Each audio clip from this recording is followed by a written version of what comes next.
Hello, musicians of the future.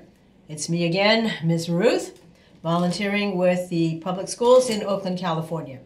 Today's lesson is regarding the treble, also known as the G clef. So the treble clef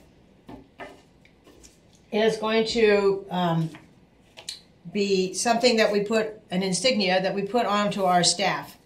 And our staff has 5 lines, 1, 2, 3, 4, 5, and 4 spaces, 6, 7, 8, 9. So that gives us a total of 9 notes that we can write exactly on this staff.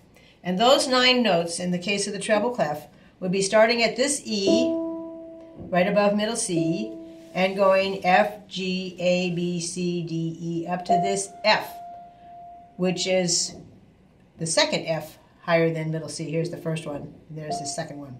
So those are the notes that we can write on this staff using the treble clef. So the treble clef, as we mentioned, is also called the G clef, and that means that you have to start and you have to identify this line where G is. That is the second line up from the bottom. That will be G. So you start there and you make a circle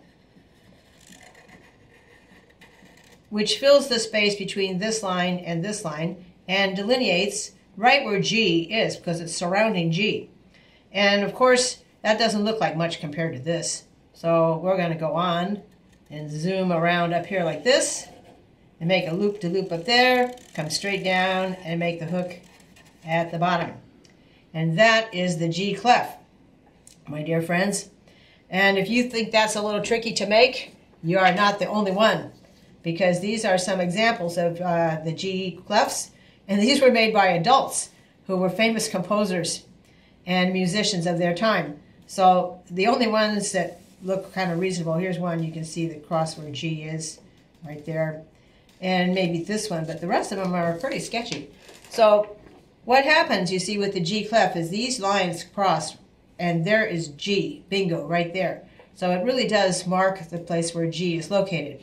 So also continuing with your motor skills, your fine motor skills that you want to develop, and plus your ability to read music, you should draw a few G's like this, half above and half below this line. That is a G.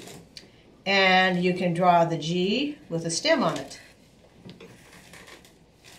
You can draw the G with the stem on it, and you can color it in.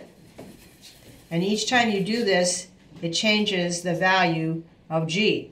So this would be G as a whole note, G as a half note, G as a quarter note. And you can go a little bit farther and make eighth notes. So those would have a little flag on them like this, kind of draping down. And if you want to make 2 eighth notes, you have to draw a lot of eighth notes. It's actually easier just to kind of connect the flags across this way. And those 2 eighth notes are the same value as these 2. So there you have the treble, also known as the G clef, and start making a circle to outline where G is. Come up, go straight down, and then that spot right there will be where G is located. And draw some G's. Practice drawing. Practice, practice, practice. That is what music is all about, and also other skills. So keep practicing, and until our next time, have a good week. Bye.